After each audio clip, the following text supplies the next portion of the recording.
அனைவருக்கும் வணக்கம். India sisters கிச்சனுக்கு உங்களை வரவேற்பது அம்முவும் லதாவும். இன்றைக்கி டிஃபன் டைமுக்கோ இல்லை லஞ்ச் பாக்ஸ் கொடுத்து அனுப்புறதுக்கோ இல்லை டீ டைமில் சாப்பிட்றது மாதிரியான 2 பிரெட் சாண்ட்விச் செய்ய போகிறோம். நல்ல ஃப்ரெஷ்ஷான காய்கறிகளோட க்ரீமியாக டேஸ்டியாக எப்படி செய்கிறதுன்னு இன்றைக்கி பார்க்கலாம். அதுக்கு முன்னாடி இந்தியா சிஸ்டர்ஸ் கிச்சன் சேனலை சப்ஸ்கிரைப் பண்ணிக்கோங்க, பக்கத்தில் இருக்கிற பெல் ஐக்கானை ப்ரெஸ் பண்ணிக்கோங்க. அப்போ தான் நாங்கள் போடுற வீடியோஸ் உங்களால் உடனே பார்க்க முடியும். பேக்கரியில் கிடைக்கிற சாண்ட்விச் சுவையை யாருமே மறக்க முடியாது. ரொம்ப சிம்பிளாக இருக்கும், அதே சமயம் ரொம்ப ஃபில்லிங்காகவும் இருக்கும். அதை தான் இப்போ நம்ம ஃபஸ்ட்டு செய்ய போகிறோம்.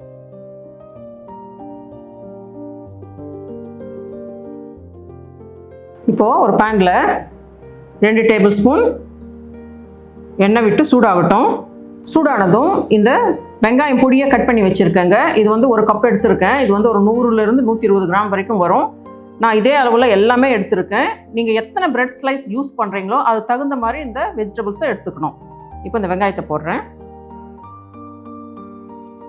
அதுலேயே 2 பச்சை மிளகா பொடியாக கட் பண்ணது அதையும் போட்டுக்கிறேன். இது ஒரு 2 நிமிஷம் வதக்கினா போதுங்க, ரொம்ப வதக்க வேண்டிய அவசியம் இல்லை. இப்போ இந்த அளவுக்கு வதங்கினா போதுங்க. அடுத்து 1 கப்பு தக்காளி, இதை ஒரு நிமிஷம் வதக்கிக்கலாம். போதுங்க, இந்த அளவுக்கு தக்காளி வதங்கினது. இப்போ 1 கப்பு குடமிளகா பொடியாக கட் பண்ணி சேர்க்குறேன். இதையும் ஒரு 2 நிமிஷம் வதக்கிக்கலாம். நம்ம பிரெட் டோஸ்டரில் பண்ணுறதா இருந்தால் கொஞ்சம் வதக்குனா போதும். இப்போ நம்ம தவா மேலே பண்ணுறதுனால கொஞ்சம் ஜாஸ்தியாகவே நம்ம வதக்க வேண்டி இருக்குது. இல்லைன்னா அது எல்லாமே வெளியே வந்துடும். கொஞ்சம் வதக்கலாம். அடுத்து 1 கப்பு துருவின கேரட்டு, இதையும் சேர்த்து 1 நிமிஷம் அப்படி கலந்து விடலாம்.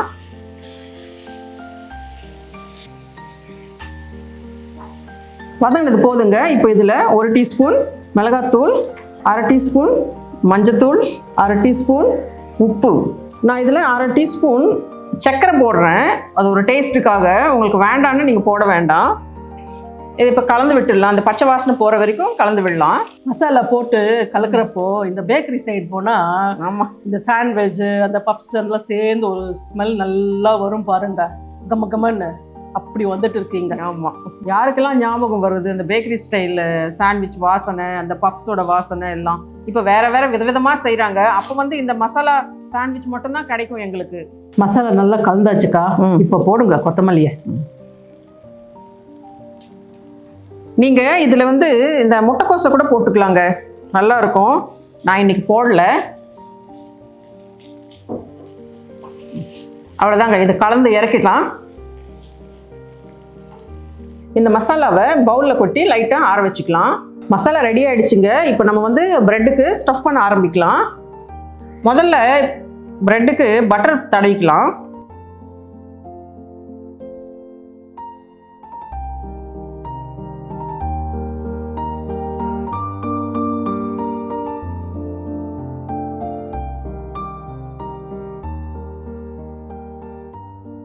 பட்டர் பூசி ஆச்சுங்க.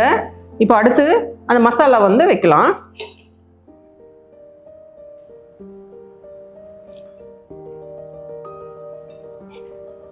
இதையும் நல்லா ஸ்ப்ரெட் பண்ணி விட்டுடலாம். நான் செஞ்சுருக்கிற இந்த மசாலா 4 ஸ்லைஸுக்கு செட் ஆகிற மாதிரி இருக்குது. மசாலா எல்லாம் தடவியாச்சுங்க. அடுத்து சீஸ் துருவிக்கலாம். சீஸ் துருவியாச்சுங்க. இப்போ இன்னொரு பிரெட் ஸ்லைஸை எடுத்து மூடி லைட்டாக அழுத்தி விடலாம். அழுத்தி விட்டு ரெடி பண்ணி சைடில் வச்சுக்கலாம்.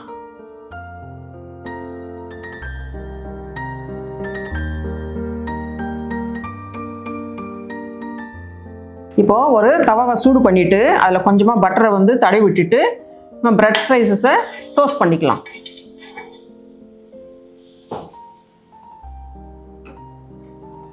கொஞ்சமாக அழுத்தி விட்டுட்டு இது மேலேயும் கொஞ்சம் பட்டர் தடவி விட்டுடலாம். மீடியம் ஃப்ளேமில் வச்சு ஒரு பக்கம் டோஸ்ட் ஆகட்டும்.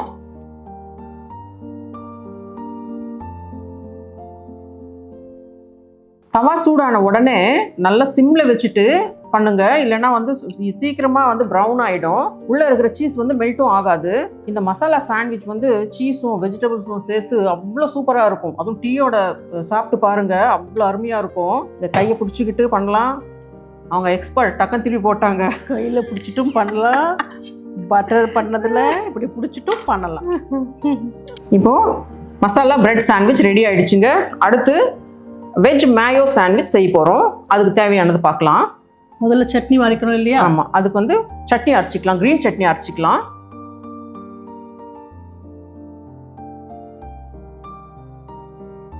ரெண்டு பச்சை மிளகாயை உடச்சி ஒரு மிக்ஸி ஜாரில் போட்டுக்கிறேன். அடுத்து அரை கைப்பிடி அளவுக்கு புதினா, கொத்தமல்லி ஒரு கைப்பிடி, கொஞ்சமாக தண்ணி ஊற்றி நைஸாக அரைச்சிக்கலாம். எங்கள் சட்னி ரெடி ஆகிடுச்சுங்க. அடுத்து ஒரு பவுலில் நான் வந்து இந்த மெஷரிங் கப்பில் அரை கப்பு அளவுக்கு வெங்காயம் பொடியாக கட் பண்ணி வச்சுருக்கேன். மற்ற பொருட்கள் எல்லாமே வந்து இந்த கப்பு மெஷர்மெண்ட்டில் தான் எடுக்க போகிறேன். நீங்கள் எந்த கப்பில் அளந்துக்கிறீங்களோ அதே அளந்துக்கோங்க. வெங்காயம் போடுறேன் இதில். அடுத்து அரை கப்பு தக்காளி, அடுத்து அரை கப்பு குடமிளகா, அடுத்து வெள்ளரிக்காய் அரை கப்பு, அடுத்து துருவின கேரட் அரை கப்பு, அடுத்து 1/4 கப்பு அளவுக்கு ஸ்வீட் கார்ன் வந்து வேக வச்சுருக்கேன், அதையும் இதில் சேர்த்துக்கிறேன். அடுத்து 1 டீஸ்பூன் மிளகு பொடி, ஒரு 3/4 டீஸ்பூன் அளவுக்கு உப்பு வந்து உங்கள் டேஸ்ட்டுக்கு தகுந்த மாதிரி போட்டுக்கோங்க. ஏன்னா பட்டரில் இருக்கும், ப்ரெட்லேயும் வந்து நீங்கள் சால்டட் ப்ரெட்டு சால்டட் பட்டர் எடுத்தீங்கன்னா உப்பு கொஞ்சம் கம்மியாக போட்டுக்கோங்க. ஆமாம், ப்ரெட்டுக்கு வந்து கம்மியாக தான் பிடிக்கும். சால்ட். அடுத்து வந்து 1 கப் அளவுக்கு மயோனீஸ் போடுறேன்.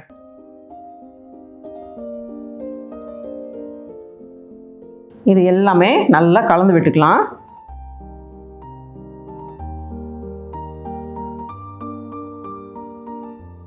கலந்து வச்சாச்சுங்க. அடுத்து ப்ரெட்டில் வந்து சைடெல்லாம் வந்து இந்த எட்ஜஸ் வந்து கட் பண்ணி வச்சுருக்கேன்.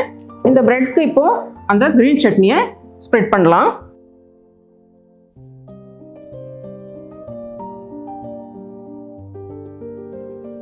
இப்போது இந்த வெஜிடபிள் ஸ்டஃப்பை வந்து அந்த ப்ரெட்டு மேலே வச்சு நல்லா ஸ்ப்ரெட் பண்ணி விடலாம். அடுத்து இன்னொரு ப்ரெட்டை அது மேலே வச்சு லைட்டாக அழுத்தி விடுங்க. இதே மாதிரி எல்லா ப்ரெட் ஸ்லைசஸ்க்கும் ஸ்டஃப் பண்ணி வச்சுக்கலாம்.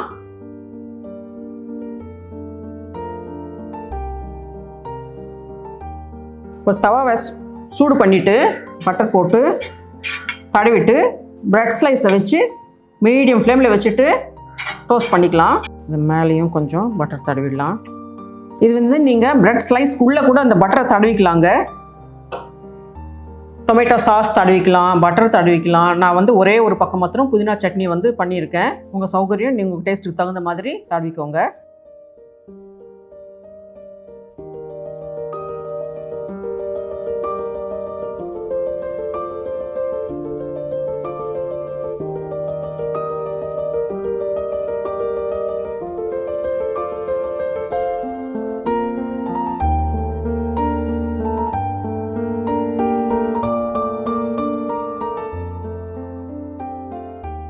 வெஜ் மயோனைஸ் சாண்ட்விச் ரெடி ஆகிடுச்சுங்க. இது மேலே கிறிஸ்பியாகவும் உள்ளே வந்து அந்த மயோனைஸோட சேர்த்து அந்த ஃப்ரெஷ் வெஜிடபிள்ஸ் நல்லா சில்லுன்னு அவ்வளோ அருமையாக இருக்கும். செஞ்சு பாருங்கள். 2 டைப் ஆஃப் சாண்ட்விச்சஸ் ரெடி ஆகிடுச்சு. ரொம்ப சிம்பிளாக ரொம்ப ஈஸியாக செய்கிற இந்த சாண்ட்விச்சை ட்ரை பண்ணி பாருங்கள். இந்த வீடியோ பிடிச்சிருந்தால் லைக் பண்ணுங்கள், ஷேர் பண்ணுங்கள், கமெண்ட் பண்ணுங்கள். இதே மாதிரி ஒரு நல்ல ரெசிபியோட அடுத்த வீடியோவில் பார்க்கலாம். நன்றி, வணக்கம்.